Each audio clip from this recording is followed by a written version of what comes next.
আসসালামু আলাইকুম, স্বাগতম জানাচ্ছি বিবিসি নিউজ আন্তর্জাতিক সংবাদে। শুরুতেই সংবাদ শিরোনাম, এরপর বিস্তারিত। ইরানে হামলা চালালে ইসরায়েলকে সমর্থন দেবে যুক্তরাষ্ট্র। শিশুদের অনলাইন নিরাপত্তায় যুক্তরাষ্ট্রের কড়া পদক্ষেপ। নাভালনিকে হত্যায় ব্যবহৃত ডার্ট ফ্রগ বিষ কী? নাভালনিকে হত্যায় ব্যবহৃত ডার্ট ফ্রগ বিষ কী? দর্শক, এতক্ষণ শুনছিলেন সংবাদ শিরোনাম। এখন বিস্তারিত। আপনি যদি ইসরায়েলের ধ্বংস চান এবং মুসলিমদের পাশে থাকেন, তাহলে ভিডিওতে লাইক করে চ্যানেলটি অবশ্যই সাবস্ক্রাইব করে দিবেন এবং আপনার মূল্যবান মতামত অবশ্যই কমেন্টে লিখে জানিয়ে দিবেন।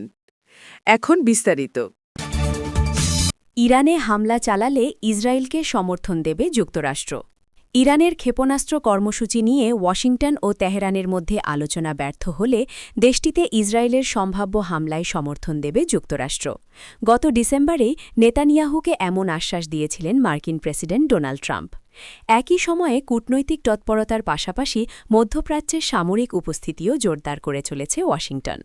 তুরস্কের বার্তা সংস্থা আনাদোলু বলছে, প্রেসিডেন্ট ডোনাল্ড ট্রাম্প গত ডিসেম্বরের এক বৈঠকে ইসরায়েলের প্রধানমন্ত্রী বেনিয়ামিন নেতানিয়াহুকে জানিয়েছিলেন, তেহরানের সঙ্গে আলোচনা ভেঙে গেলে ইরানের ব্যালিস্টিক ক্ষেপণাস্ত্র কর্মসূচির উপর ইসরায়েলি হামলায় ওয়াশিংটন সমর্থন দেবে।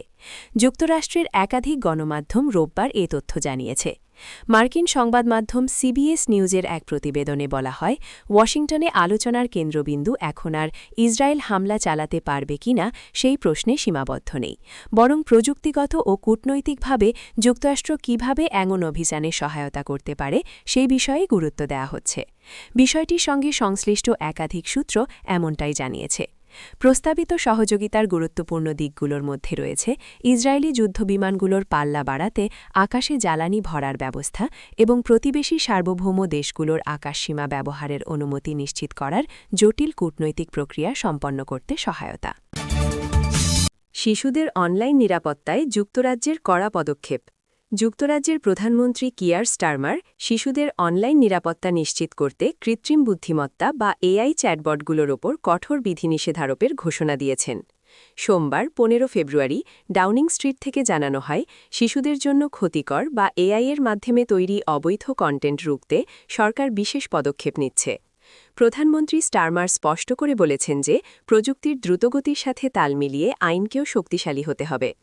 এই উদ্যোগের অংশ হিসেবে সরকার আগামী মার্চ থেকে একটি জনমত যাচাই বা কনসালটেশন প্রক্রিয়া শুরু করবে, যেখানে 16 বছরের কম বয়সীদের জন্য সোশ্যাল মিডিয়া পুরোপুরি নিষিদ্ধ করার বিষয়টি বিবেচনা করা হবে। নতুন এই নীতিমালার আওতায় এআই চ্যাটবট সরবরাহকারীদের ডিজিটাল নিরাপত্তা আইন মেনে চলতে হবে। বিশেষ করে কারো সম্মতি ছাড়া এআই দিয়ে ঘনিষ্ঠ বা আপত্তিকর ছবি তৈরি করা কঠোরভাবে নিষিদ্ধ করা হচ্ছে। সম্প্রতি এলন মাস্কের মালিকানাধীন এক্স প্ল্যাটফর্মের গ্রোক চ্যাটবটের মাধ্যমে তৈরি বিতর্কিত কন্টেন্টের পরিপ্রেক্ষিতে এই পদক্ষেপ নেওয়া হয়েছে। প্রধানমন্ত্রী আরও জানিয়েছেন, প্রযুক্তির পরিবর্তনের সাথে সাথে প্রতিবার নতুন প্রাথমিক আইনের অপেক্ষায় না থেকে দ্রুত ব্যবস্থা নেওয়ার জন্য সরকার বিশেষ আইনি ক্ষমতা দাবি করবে। এই নিয়মগুলো বর্তমানে পার্লামেন্টে বিবেচনাধীন অপরাধ ও শিশু সুরক্ষা সংক্রান্ত আইনের সংশোধনী হিসেবে অন্তর্ভুক্ত করা হবে। অস্ট্রেলিয়ার আদলে যুক্তরাজ্য এই কঠোর পথে হাঁটছে। নাভালনিকে হত্যায় ডার্ট ফ্রগ বিষ কী? রাশিয়ার প্রেসিডেন্ট অ্যালেক্সি নাভালনিকে হত্যা করতে দক্ষিণ আমেরিকার বিষাক্ত ডার্ট ফ্রগ বা তীরের ফলার মতো বিষাক্ত ব্যাঙের বিষ ব্যবহার করা হয়েছে বলে অভিযোগ করেছে ইউরোপের 5টি দেশ। যুক্তরাজ্য, ফ্রান্স, জার্মানি, সুইডেন ও নেদারল্যান্ডস শনিবার এক যৌথ বিবৃতিতে এই দাবি করেছে। তবে মস্কো এই অভিযোগকে প্রপাগান্ডা বলে প্রত্যাখ্যান করেছে। বিবৃতিতে দেশগুলো জানায়, নাভালনি শরীরের নমুনায় এপিব্যাটিডিনের উপস্থিতি নিশ্চিত হওয়া গেছে। এটি মূলত দক্ষিণ আমেরিকার রেইন ফরেস্টে পাওয়া এক ধরনের ছোট ও উজ্জ্বল রঙের বিষাক্ত ব্যাঙের শরীর থেকে নিঃসৃত নিউরোটক্সিন। প্রাকৃতিকভাবে রাশিয়ায় এই বিষ পাওয়া যায় না। ইউরোপীয় বিজ্ঞানীরা সন্দেহ করছেন, নাভালনির ক্ষেত্রে এই বিষটি ল্যাবে তৈরি করা হয়েছিল। এটি স্নায়ু গ্যাসের মতো কাজ করে, যার ফলে শ্বাসকষ্ট, খিঁচুনি, হৃদস্পন্দন কমে যাওয়া এবং শেষ পর্যন্ত মৃত্যু ঘটে। 2024 সালের 16 ফেব্রুয়ারি রাশিয়ার আর্কটিক অঞ্চলের একটি কারাগারে মৃত্যু হয় 47 বছর বয়সী নাভালনির। রুশ কর্তৃপক্ষের দাবি ছিল, হাঁটার পর তিনি অসুস্থ হয়ে পড়েন এবং স্বাভাবিক কারণে তার মৃত্যু হয়েছে। তবে ইউরোপীয় দেশগুলোর দাবি, নাভালনির শরীরে পাওয়া বিষ এবং তার উপসর্গগুলো বিষ প্রয়োগের মাধ্যমে হত্যার উচ্চ সম্ভাবনার দিকেই ইঙ্গিত দেয়।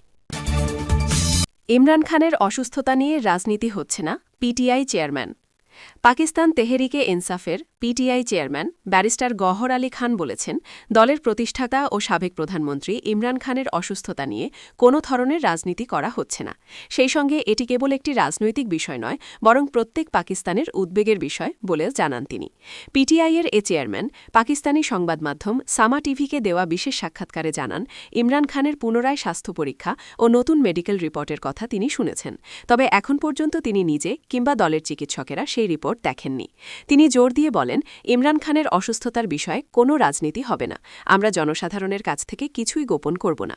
তার ইমরান খানের শারীরিক অবস্থার যে কোনো অগ্রগতি স্বচ্ছভাবে জানানো হবে বলেও আশ্বাস দেন তিনি।